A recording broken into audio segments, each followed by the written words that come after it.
नमस्कार आदाब। आज के मुलाकात में तोह लोग के स्वागत बाटे। आज हमनी एगो नवा विषय के संगे तोहर सामने आल हैं जा। आज हमनी एगो बहुत ही गंभीर विषय पर चर्चा करब जा। ऊ ह सड़क सुरक्षा, खासकर टू व्हीलर यानी दुपहिया गाड़ी लोग से संबंधित। आज मॉरिशस में हमने देखिला जा कि सड़क दुर्घटना मृत्यु के एगो बहुत बड़ा कारण बन गल बाटे। ई बरिस एक्सीडेंट में मरे होला लोग के संख्या 100 पार हो गल बा और ई चिंता के एगो बहुत बड़ा विषय है। और हमने देखिला जा कि एकर में जस्ती ले जस्ती मोटरसाइकिल सवार लोग हवन जा। हमनी के देश में मोटरसाइकिल लेके कौन कौन प्रकार के कानून बाटे और सड़क सुरक्षा खातिर सड़क पर कौन कौन प्रकार के रवैया अपनाए के चाहेला, इस सब पर विचार करे खातिर हमनी के संगे स्टूडियो में रोड सेफ्टी यूनिट के सब इंस्पेक्टर बुधन मौजूद हवन जा। नमस्ते सब इंस्पेक्टर। नमस्ते। हमनी के प्रोग्राम में तोहर स्वागत करत हैं जा। तो जैसे हम बोलनी आज हमनी सड़क सुरक्षा पर बतियाब जा, खासकर हमनी के दुपहिया और आम स्थिति सुरक्षा के लेके इस सब पर बतियाब जा। तो सबसे पहले आप हमनी के बता कि सड़क सुरक्षा के लेके आज हमनी के देश में स्थिति कैसन है? हाँ, जैसे तू शुरुआत में बोला कि देखा गंभीर बा हमनी खातिर त एगो आदमी जे अपन जान गंवावेला त हमनी खातिर बहुत जी। है। त अभी आज जब बतियात है से त हमनी के सड़क पर 106 गो 106 गो आदमी अपन जान गंवा देले हवन स। और है सब एक्सीडेंट से जे 97 एक्सीडेंट फाताल होल बा, उमे 106 गो आदमी अपन जान गंवैले हवन स। तब हमनी खातिर हैला बहुत है। और हमनी एकर से एहसासिब नहीं सा कि ला पुलिस की सरकार l'autorité जोन डिपार्टमेंट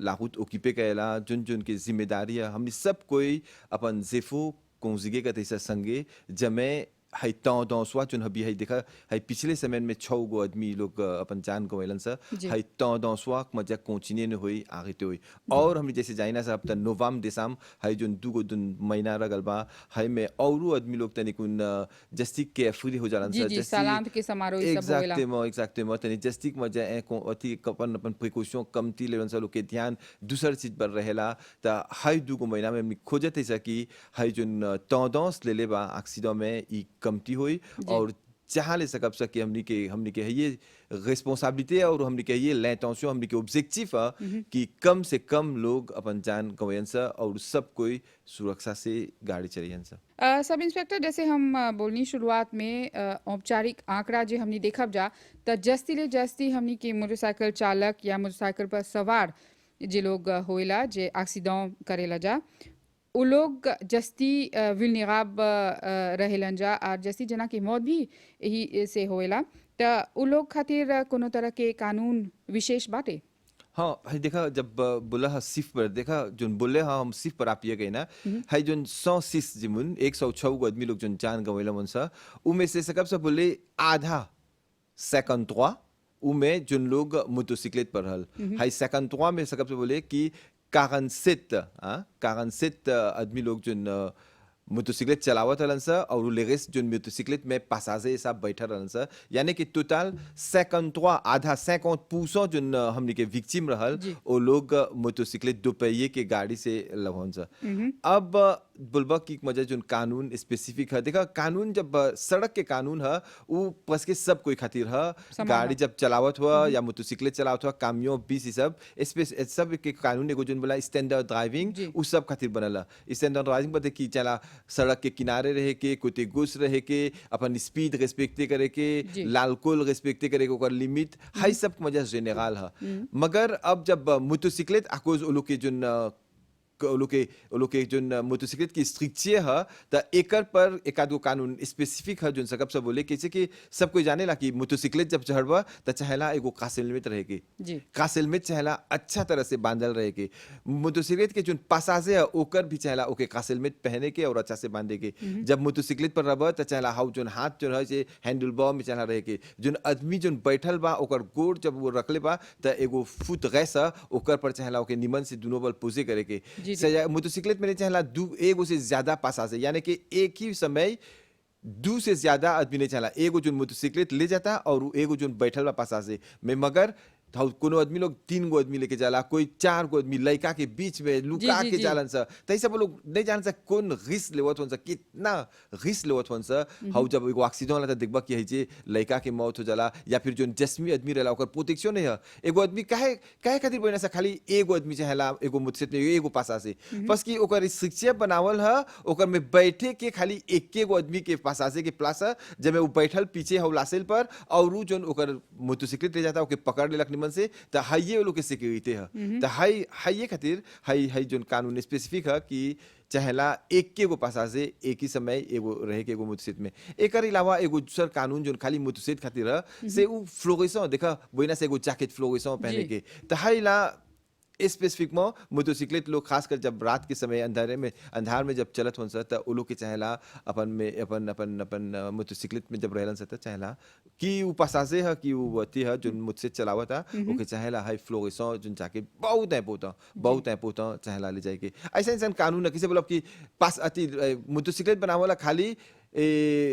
एगो हौ जोन चलता और एगो पासासे लेके चले के उ नहीं बनावला कि मौसौजीज ले जाए के जी। देखबा कितना जगह देखी ना सा कि बस्ता डाल देवेलन सा वैसे अति कोई तक मौसौ क्रेसों के देखबा तो सके अपन सब क्रेसों का हो क्रेसों वे मोबिलेट में लेके तौत में दोनों बल डाल के गीडों में डाल के जालन सा हाई सब मना है काहे कि बस के कंट्रोल नहीं रही हौ मोटरसाइकिल पर। अब मोटरसाइकिल के देखा और जोन जोन ओकर स्पेसिफिक आवेला जोन कानून में कि सब बोले कि ओकर वितेस जोन है उ लिमिटे है उ लुतो ऐसा नहीं सकला चले कति मोटोवे पर त कतवा से जस्सी नहीं चाहला करे के त हाई सब बनावला कानून जोन स्पेसिफिक ओकर शिक्षा से लेके कंसिडरेशन लेके तब हाई सब कानून है। मैं जोन हौ लालकुल के कौन है लालकुल के जोन कानून है त उ सब खातिर बनल है जोन प्रूडेंस जोन स्टैंडर्ड ड्राइविंग है चला सबके रिस्पेक्ट करेके। जी जैसे हमनी अभी बोलत हैं जा कि हमनी के देश में जस्ती जोन सड़क दुर्घटना होइला जस्ती लोग के मौत जैसे अभी बोलला आधा से जस्ती जना की मौत मोटरसाइकिल पर सवार जे लोग रहलन जा त ई सब रोके खातिर मतलब हमनी के कानून में कोनो संशोधन आनल गल बा ई सब बरिस में 2018 से मॉस 2018 ही से एगो नया कानून लागू हो रहल जोन के मुताबिक लर्नर में जोन लर्नर है त उ पहले आदमी के लर्नर जब मिलल एगो प्रोविजनल ड्राइविंग लाइसेंस बोना सा लर्नर सीखे के त आदमी सखी ओके जब 15 में देखा एगो मोबिलेट के सकबा 15 में एगो लर्नर मिल जाए आदमिया के 60 हो गल बा उ लर्नर वे पर बा जी कितना आदमी लोग हब्बी जब बचाते तोर संगे कितना आदमी लोग के हब्बी ले खाली लर्नर है मोबिलेट मोटरसाइकिल के और वो लोग चढ़ते वंसा वो लोग रिस्क लेके चढ़ते वंसा तो हाई में सुधार आने खातिर वो कानून बोला कि जब 2018 से जितना नवा लर्नर देवत है सर मोटरसाइकिल मोबिलेट खातिर त ओ लोग के एगो एक्सपिरेशन है ओ लोग के दांत में वैलिडिटी है 6 महीना खातिर। अच्छा लोटोरिटे देवेला 6 महीना के एगो आदमी के लर्नर बा सीख के अब अपन टेस्ट डाला अपन टेस्ट पास हो गया तो जब तोहरा एगो लाइसेंस मोटरसाइकिल मिली जे तू 6 माह में अपन लाइसेंस नहीं पहला नहीं बा तो हौ जोन लर्नर के मिलर हल तो हौ लर्नर गिर जाए और वैलिडिटी फिन हो जाए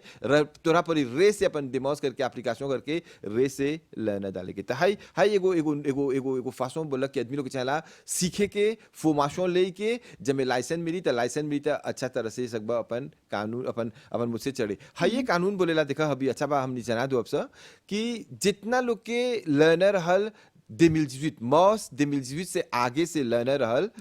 तो ओ लोग के लर्नर लेता दिला को लोग के लर्नर के वैलिडिटी मॉस 2021 यानी कि जो आते साल हुआ था मॉस 21 तक बाहबी जैसे बा कानून और रेगुलेशन के मुताबिक मॉस 21 तक है आदमी लोग के चाहेला अपन लाइसेंस निकाल लेके नहीं तो ओ लोग के भी ओ लोग के वैलिडिटी फिन हो जाए यानी कि ओ लोग के लर्नर नहीं रही तो देखा एगो इम्पोर्टेंट एताप है। एकर अलावा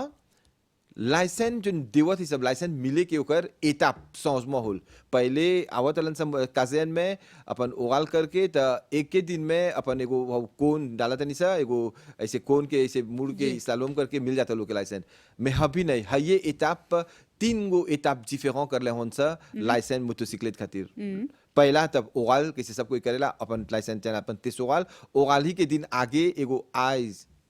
टेस्ट करेला सर हाउ जब कर देलन सर तब ओकर लर्नर देलन सर ओकर ओवाल पास होल तब एगो दूसर दिन आई रॉन्डेवू लेके त काजेन में या फिर फ्लैग के ओकर साथ में या फिर कैपिप के साथ में वो हमनी है सब इंतजाम कर लाई सर कि एगो टेस्ट करेलन सर जहाँ पर ही ओके बोलिना सर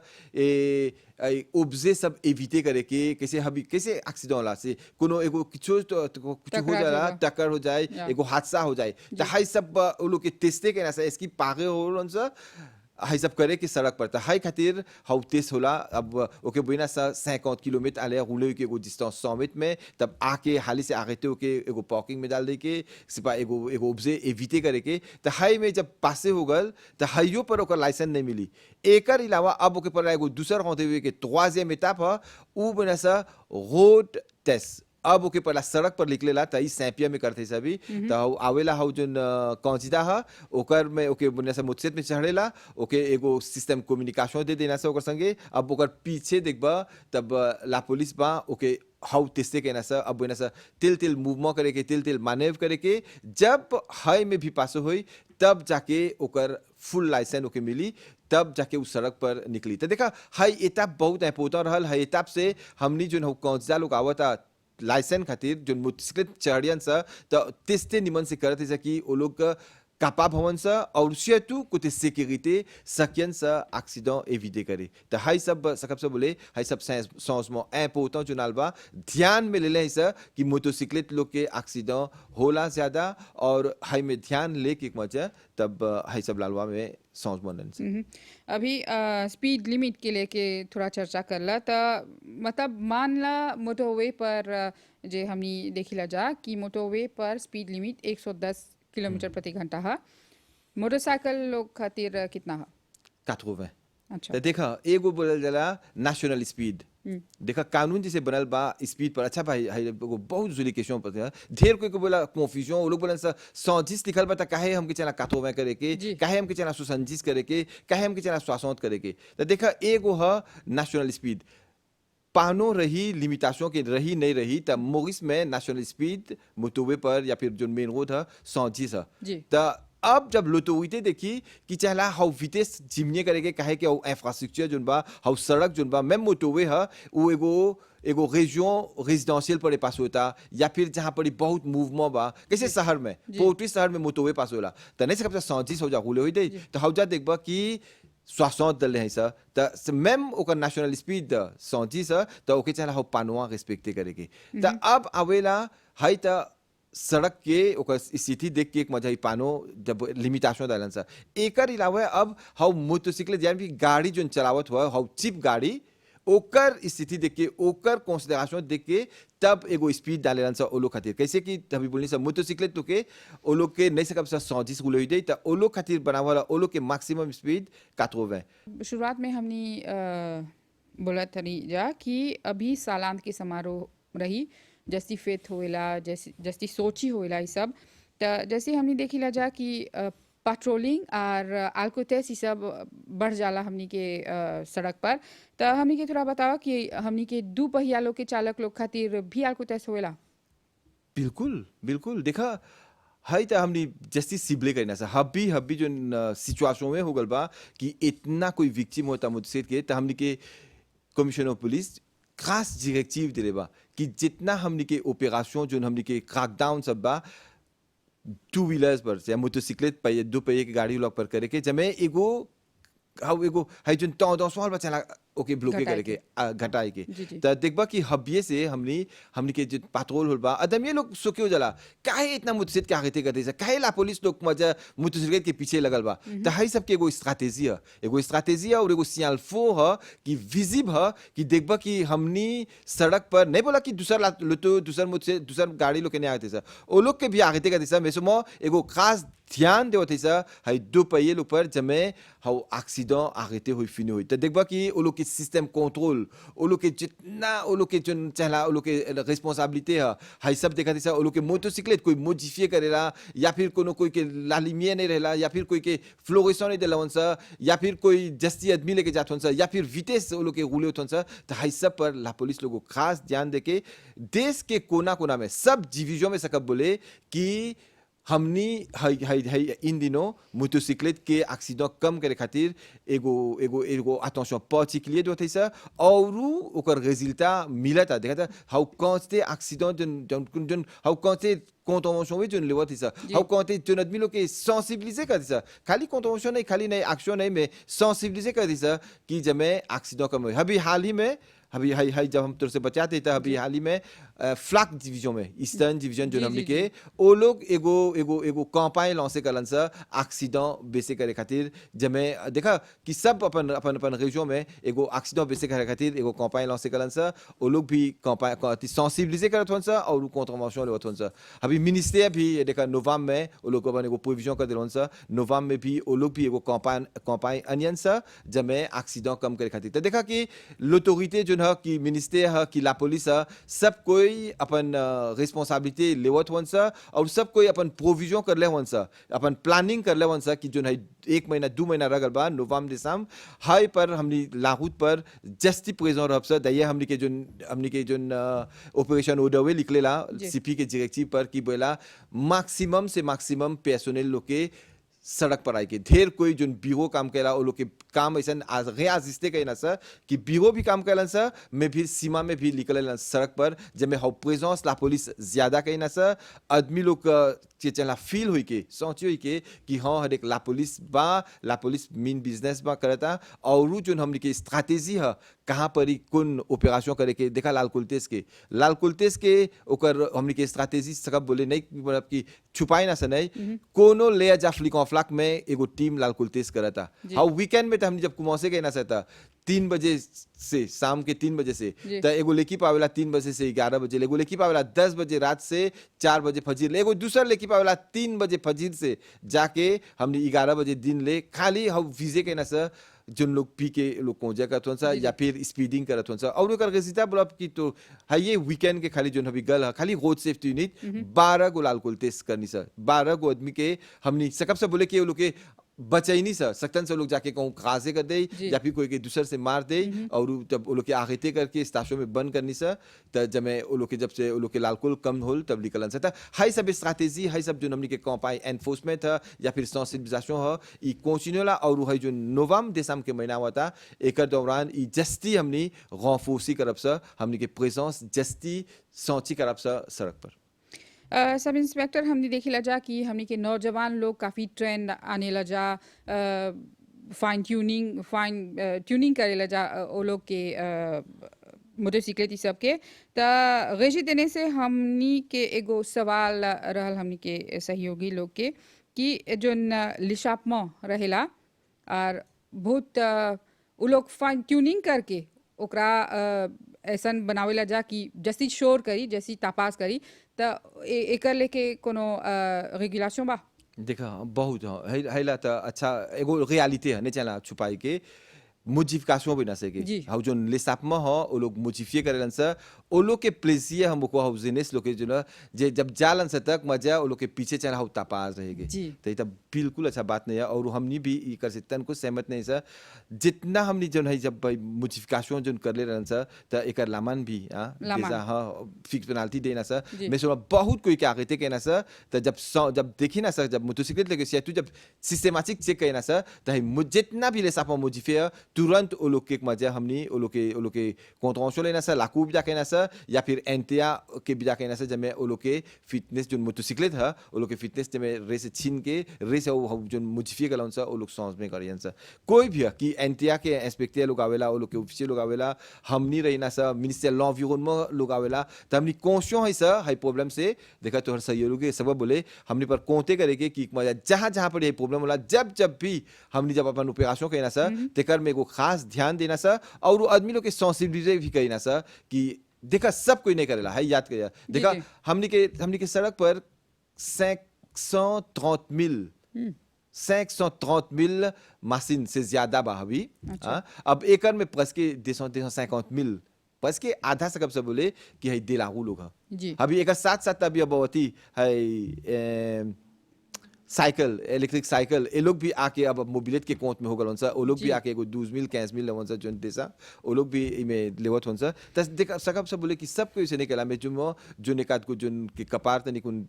स्क्रू ढीला है जैसे बिना सा तो वो लोग करन सा त ए लोग खातिर हमनी स्पेसिफिक में एगो स्क्वाड सकब सब बोले कि ह और प्लीज हमनी के जोन एगो स्पेसिफिक डायरेक्शन भी है हमनी के कमिश्नर पुलिस लगे से कि जहां पर ही कहूं पर भी देखी ना सर कि एगो प्रॉब्लम होला जोन गाली के प्रॉब्लम जी, जी। देखा है सब जेनेस लोग से ये लोग तो सा ये लोग के जब सब कोई दिन के काम करके रात के आराम से सुतेलन सा त ये लोग लुगावो वन से लोग रात के लोग निकलेलन सा मोटरसाइकिलेट लेके मोडिफिए करके तापास वाला मोटरसाइकिलेट वितेस आके कॉम्पिटिशन सब करेलन सा सड़क पर गाली करे के बाद बोला ई अवैध है कि कानूनन है? नहीं नहीं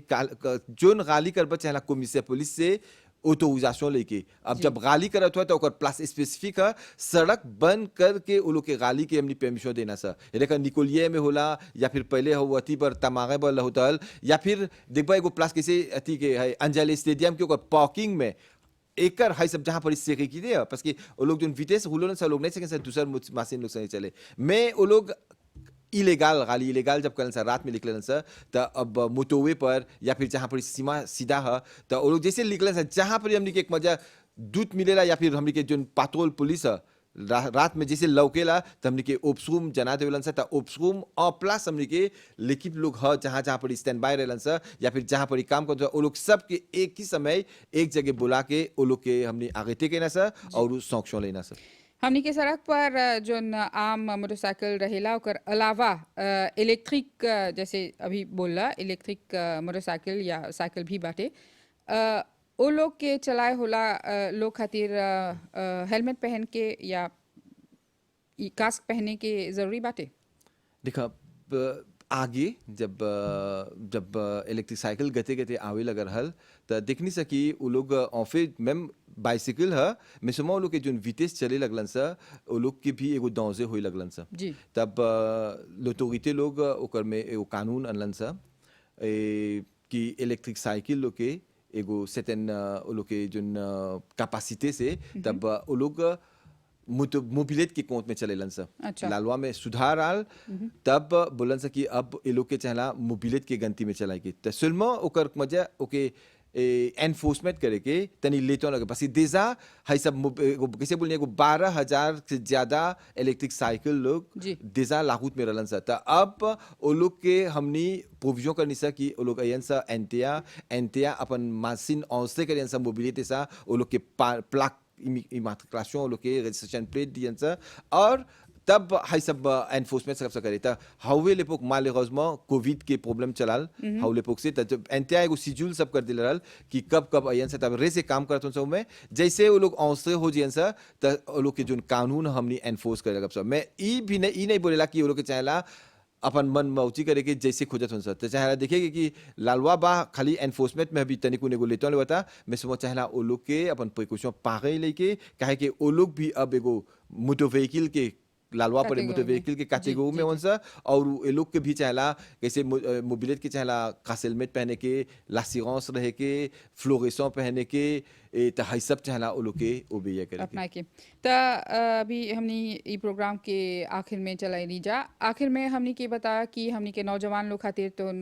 तोहर कोनो खास सलाह बाटे? देखा एपोतो है कि सब कोई जब एगो सड़क पर एगो आदमी निकलेला तो चाहला ओकर माइंडसेट ओकर l'intention निमन रहे के जी। कि वो 20 चलावत हुआ कामियों चलावत हुआ लूटो चलावत हुआ या मोटरसाइकिल के साथ बच्चे नहीं सा ओके चाहला जाने के हो जो क्यों ना जवान क्यों l'expérience वाला आदमी कि हम मोबिलिटी एगो moyen déplacement है ओके एगो प्लस से निकाल के एगो दूसरा प्लस दे जाता हाई l'intention से जब आए तो उस सब कानून रिस्पेक्टे करी अपन सब प्रिकॉशन ली mais जे हाउ l'intention से लिखली कि जाता आदमी के बताई लेसापement समझे करके आदमी के attention attiré करता या फिर ओकर से गाली करता या फिर ओकर से मजे खोता अपन रिटो जोन बा गमासे करे के त effectivement एक्सीडेंट होई effectivement प्रॉब्लम होई हमर जोन मॉडल आफे जे बोलबत हम सकब ई बोले कि नहीं चाहला खाली कैटेगोरिकली नहीं चाहला बोल दे कि जितना कोई मोबिलिटी चलेला जितना कोई मुझसे चलेला वो लोग सब कोई मनमानी करलन से नहीं एगो 250,000 मोटरसाइकिलिस्ट में खाली एगो पुए है जो हो ऐसे करेलन सा जी। मैं निमन से देखबा त कैसे एगो बात बोला कूटवाजी चाहेला हमनी के मोटरसाइकिलेट लोग के भी कूटवाजी करे के चाहेला समझे के कि देखा जब एगो लुत्तो में है त लुत्तो के कागोस्की बा हमके पोते से कहता जब हो आदमी मोटरसाइकिलेट में बा मोटरसाइकिल त ऊ त ओके एको प्रोटेक्शन नहीं बा जी, जी, देखा जी। कितना कोई गरीब आदमी लोग हवन सा लुत्तो नहीं सकें सकीने में मोबिलेट में वो ज्यादा काम करे मोबिलेट में ऊ देखबा मिशी मादाम जातन सा काम करे या फिर कहूँ दे प्लास हो तो कोई अपन लड़का के जाता मुसीबत में छोड़े त चाहेला एगो ध्यान attention रखे pas के। लिए जी, जी, जी। लेवे के देखिए वो बात बोला कि कुतवाजी था एक तरफ है, और दूसरा बात बोला डिफेंसिव ड्राइविंग चला आतान करे कि एगो मोटरसाइकिल जब बात सकी कि तोहर गोश्त मिल जाए या फिर तोहर आगे फोफिले कर ले मैं हाई सब बात कंसिडरेशन में लेके चला जब गाड़ी चलेबा तब बस ये देखा कोई नहीं खोजे एक्सीडेंट करे के जी। घरे से निकली ना सकता नहीं बोल सके हम जब तेल प्लस पास तो एक जना के मुआबाज नहीं तो सब कोई निकले ला कि दे प्लास हो तो हाई लेस्प्री से पॉजिटिव माइंड से जहाँ निकले के निमन से गाड़ी चलाई के सबके अपना अपनी एदे करे के कूटवासी से जब में कोई एक्सीडेंट नहीं हुई जी। तो ये सब जानकारी और ज़रूरी सलाह खातिर एक बार फिरो से सब इंस्पेक्टर बुधन तोरा हमनी धन्यवाद बोलब जा हर बार तू बहुत ज़रूरी जानकारी देवेला तो जैसे हमनी के प्रोग्राम में आज हमनी देख ली जा कि हमनी के सड़क पर खास सावधानी बरते के चाहेला हमनी के सरकार और पुलिस जनता की सुरक्षा खातिर बहुत कदम उठावता बहुत खास कोशिश करता बकिर ई बात ध्यान में रखे के चाहेला कि तोहर सुरक्षा तोहर जिम्मे है तोहर हाथ में है तो के संगे आज हमनी के प्रोग्राम समाप्त होता तोहर ध्यान खातिर धन्यवाद नमस्कार और आदाब।